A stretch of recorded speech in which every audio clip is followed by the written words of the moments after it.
All right, we're about to read Thomas Troward, Edinburgh Lectures on Mental Science, Chapter 4, The Subjective and Objective Mind. In case you didn't know. All right, let's do it. Up to this point, it has been necessary to lay the foundations of the science by the statement of highly abstract general principles, which we have reached by purely metaphysical reasoning. So, in the previous chapters, we came to the conclusions that spirit, first of all, spirit and matter are not different. They're degrees, two ends of the same coin, in different degrees. Matter is the lowest degree of vibration, and spirit is the highest degree of vibration. Matter, its distinctive quality is form. Spirit, its distinctive quality is thought. So the higher up the scale, the higher the thoughts, the higher capability for thought. We came to that conclusion by metaphysical reasoning.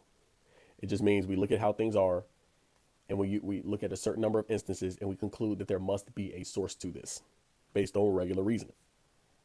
We now pass on to the consideration of certain natural laws which have been established by a long series of experiments and observations, the full meaning and importance of which will become clear when we see their application to general principles which have hitherto occupied our attention. The phenomena of hypnosis are now so fully recognized as established scientific facts that it is quite superfluous to discuss the question of the credibility.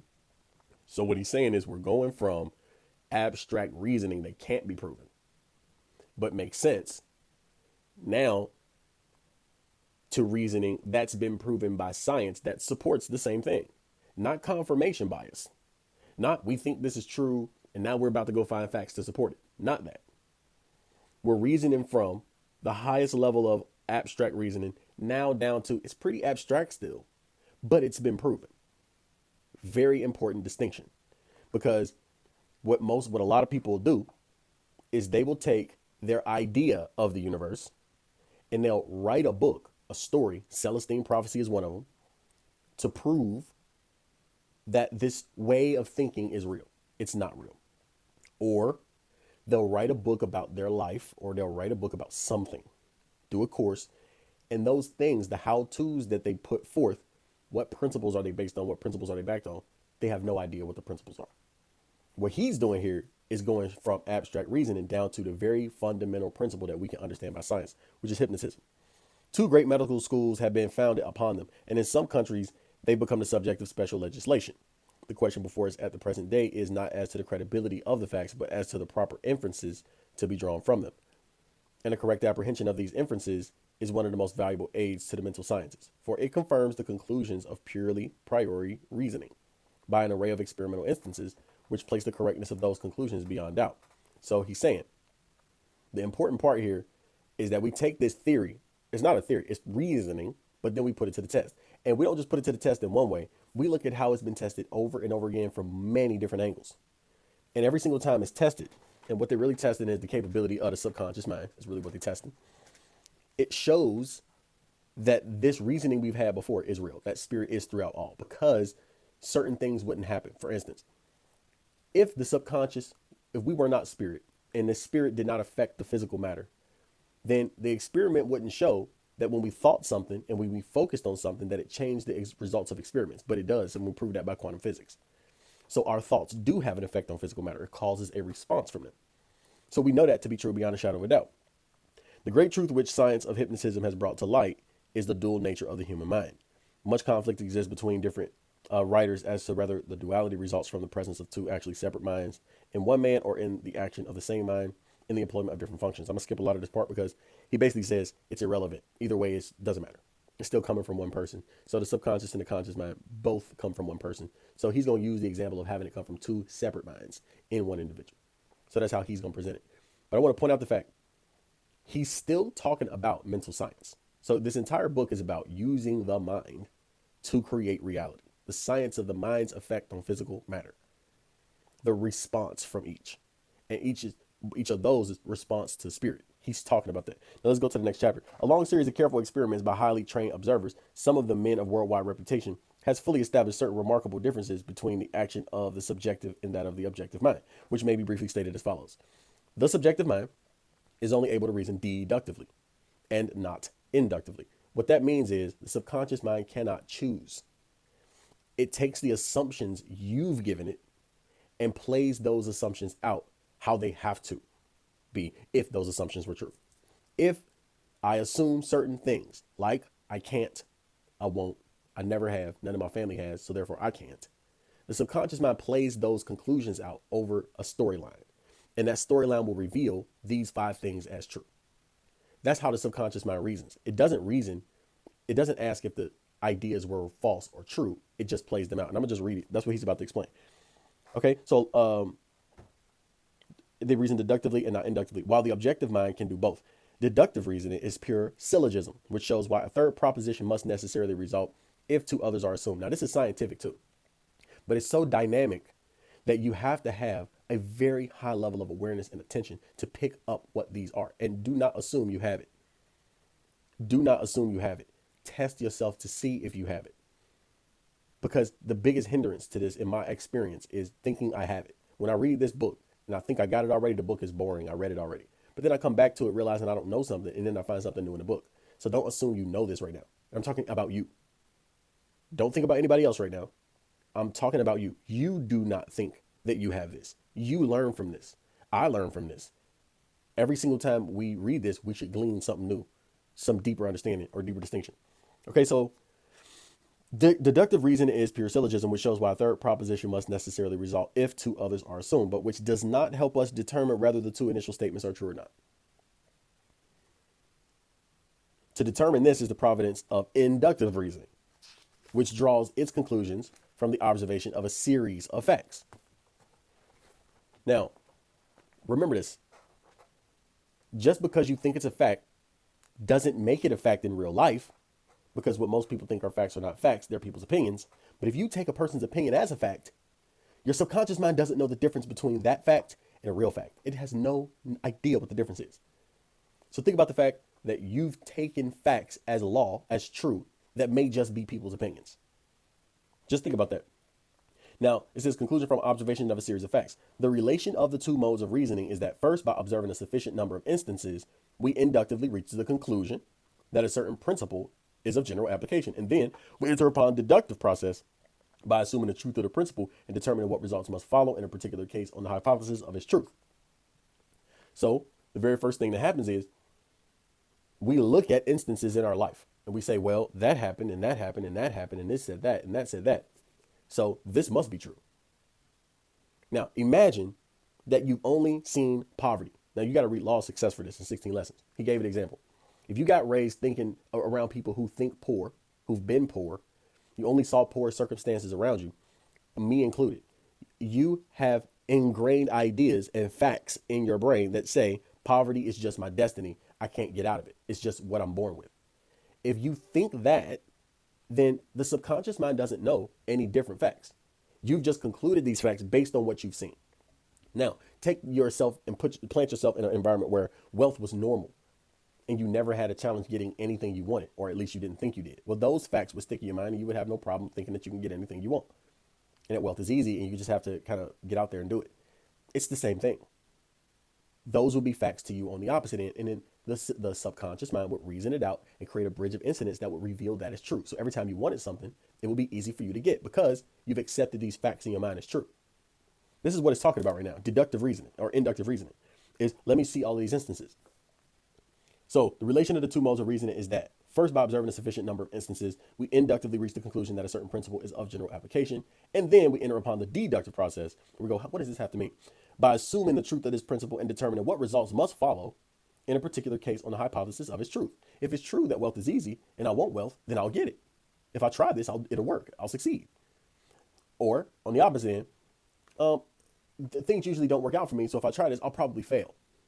It's the same process of coming to that conclusion. So thus, deductive reasoning proceeds on the assumption of the correctness of certain hypotheses or suppositions with which one sets out. If you assume you can do it, and this happens for people like me all the time, and as long as I feel very good about it, I'm going to vibrate the correct way, and as long as I put forth genuine effort, it's going to happen, then you'll go into that knowing that, and then it will happen. Your subconscious mind will assist you. It'll be like a supplement to what you already know to be true. It'll be a supplement to your action. You'll succeed. If you have opposite thoughts, it'll be the exact opposite. So it's not concerned with the truth or falsity of those suppositions. So the subconscious mind, with the mind that actually assists you or debilitates you, doesn't care about the truth or falsity of the facts. If you've given it wrong facts, it doesn't know that. It just thinks they're facts and it plays it out for you. It's basically saying, you think this is true, so I keep doing it. And it doesn't know any better. It's like a child. It doesn't know any better. But it's an infinite powerful child that belongs to you, that only you've trained. And that's what happens. Okay? Inductive reasoning, on the other hand, is the process by which we compare a number of separate instances with one another until we see the common factor that gives rise to them all. Induction proceeds by the comparison of facts, and deduction by the application of the universal principles. Now, it is the deductive method only which is followed by the subjective mind. Innumerable experiments on the person of hypnotic states have shown that the subjective mind is utterly incapable of making the selection and comparison which are necessary to the inductive process, but will accept any suggestion, however false. But having once accepted any suggestion, it's strictly logical in deducing the conclusions from it and works out every suggestion to the minutest fraction of the results which follow from it. As a consequence of this, it follows that the subjective mind is entirely under the control of the objective mind. So this mind that either supplements your success in anything or dismantles it is doing so based on what you've accepted as fact in your life and in the world. It just does it very logically. He said he can't do this. Therefore, when he tries this, we have to put in his mind that he can't do it. We have to put in her mind she cannot do it. And she must fail. Okay, so logically, we have to make her fail, period. That's what the subconscious mind thinks. Or logically, we have to make her succeed because this is what she knows to be true. This is what we know. She is a success. She is a winner. So she succeeds. So if she's doing something, she's succeeding at that. I don't know how, but we will logically make her succeed. Period. Okay? Okay. As a consequence of this, it follows that the subjective mind is entirely under the control of the objective mind, which the utmost fidelity it reproduces and works out to its final consequences, whatever the objective mind impresses on it. And the facts of hypnotism show that ideas can be impressed on the subjective mind by the objective mind of another, as well as by that of its own individuality. This is important because why? I just had a conversation with my nephew. My nephew was saying something that his mom and his grandma believed to be true. And I said, where'd you get that idea? And he stopped. He didn't answer right away. I said, you're going to learn how to think for yourself because I know how it is in my family and families in general. We condition our kids with ideas. I said, you're going to learn how to think for yourself. And my grandma said, he does think for himself. He sees what happens and what X, Y, what this person says on a regular basis. You may catch the gist of who I'm talking about. I said, and he made a comment. And he made a comment that some individual person was a racist. Now he's 8 years old. I said, who? I said, where'd you get that idea? He stopped and he looked at my grandma. I said, exactly. Now kids know. I said, exactly. You're going to learn how to think for yourself. Don't believe everything you hear and everything you see. Now, because why? Someone else had impressed an idea on his mind that he didn't even have there before. He wasn't even thinking like that. Somebody who has an idea of racism in their mind impressed it on this child's brain who didn't have it before. Because 8-year-olds don't even think like that. They don't even know the word until somebody tells them. So that is what being impressed by somebody else will do. Okay? This is a most important point, for it is on the amenability to suggestion by thought of another that all phenomena of healing, whether present or absent, or telepathy of the like depend. So he's making a point. You can impress a person's mind with an idea, and that person will accept it. That child will accept it. But you can also heal a person with the same suggestion. Think about that. You can also transfer thoughts to another person and think your thoughts into their mind. You can do that. A lot of magicians do that. The high-level magicians will do this. All right. Under the control of the practiced hypnotist, the very personality of the subject becomes changed for the time being. He believes himself to be whatever the operator tells him he is. He is a swimmer breasting the waves, a bird flying in the air, a soldier in the tumult of battle, an Indian stealthily tracking his victim. In short, for the time being, he identifies himself with any personality that is impressed upon him by the will of the operator and acts the part with inimitable accuracy. You play out what you've been programmed to think with as much accuracy as you're able to muster. You will act like a bird and you'll flap your wings. If you hypnotize and somebody says, you're a bird flying on the waves. You'll drift on the waves. You'll float side to side. Now, are you a bird? No, it doesn't matter though. You will behave like that. The subconscious mind, who's in control of your physical actions, just starts to play that out. And even when you're awake, if it's ingrained deeply enough that you are a bird and you get no opposite suggestions, you'll just think you're a bird. That's actually scary if you think about what the implications of that. But you can take control of it yourself, and that's what mental scientists do. We understand this law of our mind that is susceptible to suggestion, and we impress our own mind with what we want our own mind to think about us so that we played it out. Okay, but the experiments of hypnotism go further than this and show the existence in the subjective mind of powers far transcending any exercise by the objective mind through the medium of the physical senses. Powers of thought reading, of thought transference, of clairvoyance, and the like, all of which are frequently manifested when the patient is brought into a higher mesmeric state. When it's brought into a higher mesmeric state.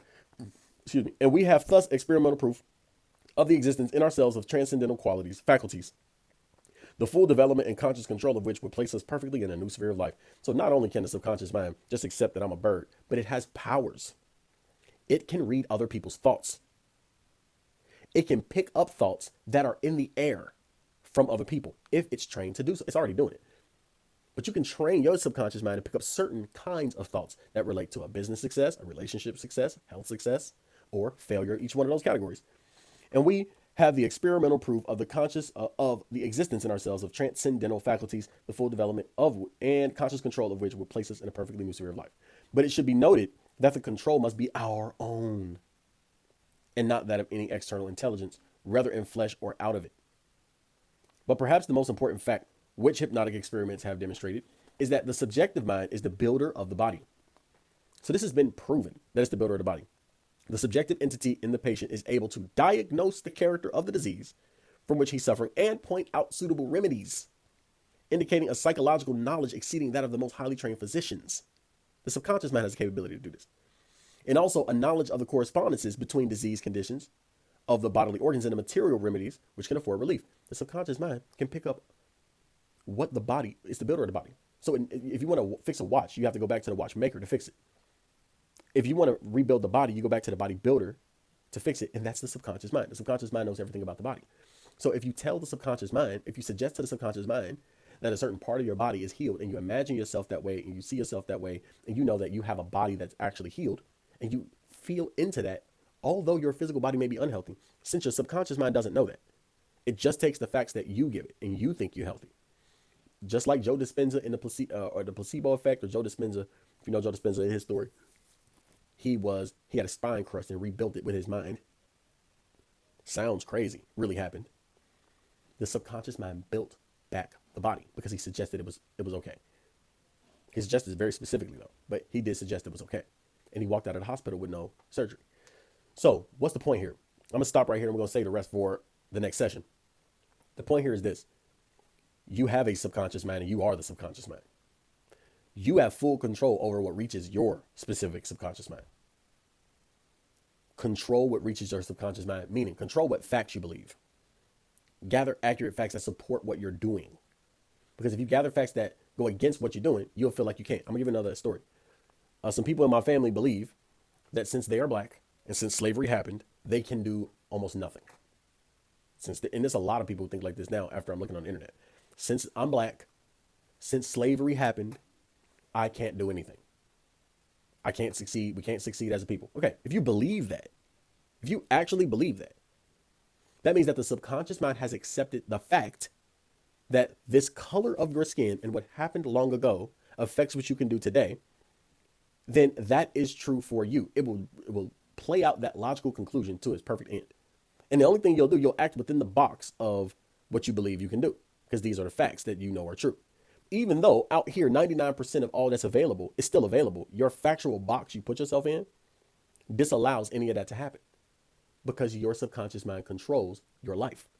So we're going to stop there. We will finish this another day. Love y'all.